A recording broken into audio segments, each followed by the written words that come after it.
The Bridge of Dawn. The small town of Evermere was known for its quiet streets, old bookstores, and the stone bridge that stretched across the river like a gentle arc of history.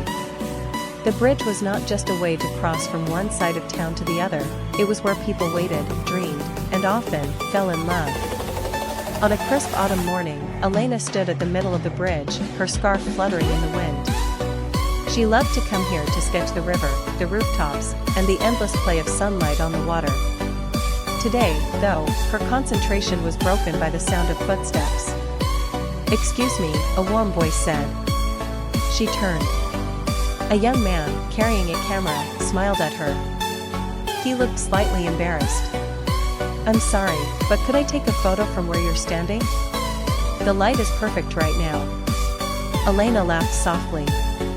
"Only if you let me sketch you while you do it." He raised an eyebrow. "Deal." That was how Elena met Adrian, a photographer who had just moved to Evermere. What started as a chance encounter turned into something neither of them expected. The days that followed. They began meeting often, sometimes by accident, sometimes on purpose. Adrian would bring his camera, and Elena her sketchbook. They spent afternoons wandering through bookshops, evenings drinking tea at the little cafe by the square, and mornings waiting for the sunrise at the bridge. Adrian admired Elena's quiet strength, the way she saw beauty in things most people overlooked. Elena admired Adrian's passion, his way of capturing fleeting moments as if they were eternal. Soon, the townspeople began to whisper about the couple always seen together, their laughter carrying across the cobblestone streets. The letter. One winter evening, when the first snow covered Evermere, Adrian handed Elena an envelope. His eyes carried both excitement and hesitation. "I've been offered a chance to work in Paris for a year," he said. "It's everything I dreamed of. But I don't know if I should go." Elena's heart tightened. Paris was far, and a year felt endless. Yet, she smiled bravely. "You should go. Dreams don't wait forever." Adrian reached for her hand. "And what about us?" She whispered, "If it's real, we'll still be here, waiting for each other." They stood on the bridge that night, promising not with words, but with the silence of two hearts unwilling to let go. The year apart. Letters became their lifeline. Adrian wrote about the lights of Paris, the Seine at night, and the faces of strangers he captured through his lens. Elena sent sketches of the town, the bridge, and the changing seasons of Evermere. Each letter was filled with longing, but also hope. They lived separate lives, yet together in every word written. Still, there were nights Elena walked to the bridge alone, staring at the horizon, wondering if promises could truly endure distance. The return. Exactly 1 year later, at dawn, Elena found herself once again at the bridge, her sketchbook in hand. The air was cold, the river misty, the world quiet. She was about to leave when she heard familiar footsteps. "Elena," Adrian's voice broke the silence. She turned, and there he was, camera hanging from his neck, eyes brighter than ever. He walked toward her, not hesitating for a second, and pulled her into his arms. "I'm back," he whispered against her hair. "And I'm never leaving again." Elena's eyes filled with tears, her heart finally whole. "You kept your promise." Adrian smiled, lifting his camera. "And now, let me capture the most important moment of all, our beginning again." The shutter clicked, but the memory was already carved in their hearts. Epilogue.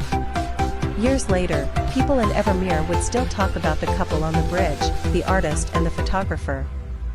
They became a part of the town's story, just like the river and the stone bridge itself. And every dawn, as the light spread across the sky, Adrian and Elena could be seen standing together, sketchbook and camera in hand, proving that love, once found, could survive both distance and time. Whispers beneath the old bridge. The town of Elmsworth was known for its cobblestone streets, flower-filled balconies, and the old stone bridge that arched across the quiet river. People said the bridge had witnessed countless love stories, some that blossomed, some that faded with time. Amelia Carter had never thought she would be part of one. She was a painter who had returned from the city, carrying brushes, canvases, and a quiet heart. Her days in Elmsworth passed gently, mornings at the riverside, afternoons in her little studio, and evenings watching lanterns flicker across the town square. One spring afternoon, as she set up her easel near the bridge, a soft voice startled her. "Do you always paint alone?" She turned to find a man standing a few steps away. He had dark hair, a notebook in his hand, and eyes that carried both warmth and a hint of solitude. His name was Daniel Whitmore, a writer who had come to Elmsworth searching for inspiration after years of living in noisy cities. From that moment, days unfolded like pages of a book.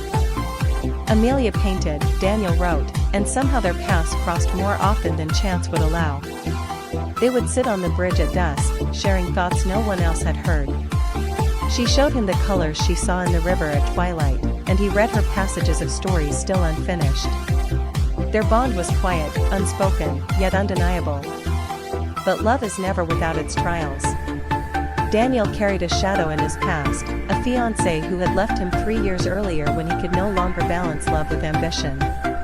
Amelia, too, bore scars. A failed exhibition in the city had left her doubting her worth. Each feared that giving their heart again might mean losing it. One evening, as rain began to fall, they found themselves beneath the bridge, sheltering side by side. Daniel looked at her, his voice low, almost trembling. "Amelia, do you ever wonder if we're meant to heal each other, or only to pass through each other's lives for a moment?" She met his gaze, water droplets glistening on her lashes. "Maybe both. But if this is just a moment, Daniel, I want to live it fully." The rain fell harder, yet neither of them moved. And when he leaned in, their lips met softly, as though the bridge itself had been waiting for that kiss. From then on, love was no longer a secret between them. They created together, her paintings bloomed with new life, and his stories found voices again. Still, the future loomed uncertain. Daniel received an offer from a publishing house in London, while Amelia was invited to exhibit her work in Paris. The night before their decisions, they walked across the bridge hand in hand. "Maybe love means choosing the same direction," Daniel whispered. Or, Amelia replied, smiling gently, "It means finding a way to return to each other, no matter which road we take." And so, with promises made under the starlit sky, they parted, she to Paris, he to London.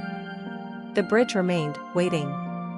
Months later, when autumn painted the town in amber and gold, Amelia returned with her canvases, and Daniel with his published book. On the same bridge where it all began, they met once more, two souls who had chosen not just their dreams, but each other.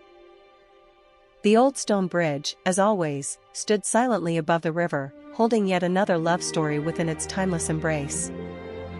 The Bridge of Autumn Leaves. The first time Daniel saw Claire, it was under the golden canopy of maple trees that lined the old stone bridge of Willowbrook. The town was small, almost forgotten by the outside world, but every autumn it became a painting of fire and gold. Daniel had returned from the city, carrying the weight of unfinished dreams and the silence of heartbreak, when he saw her standing there, sketchbook in hand, capturing the river below.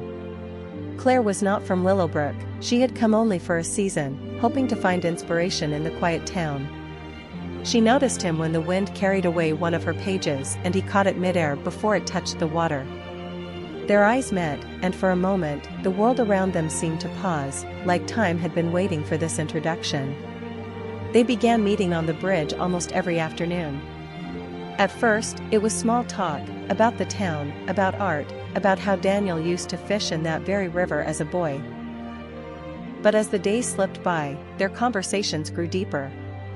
She told him of her dreams of becoming a painter whose work could make people feel less alone. He confessed that the city had drained him of his own ambitions, and he no longer knew what he wanted. She laughed when he admitted he didn't even know why he'd come back home. "Maybe," she said softly, "you came back to find something you didn't know you'd lost." Autumn carried them closer. They walked through paths scattered with red leaves, shared quiet dinners in the only cafe that stayed open past 9, and sat in silence under the stars when words felt unnecessary. Daniel found himself smiling more than he had in years. Claire, with her gentle persistence, seemed to stitch together the broken parts of him without even realizing it.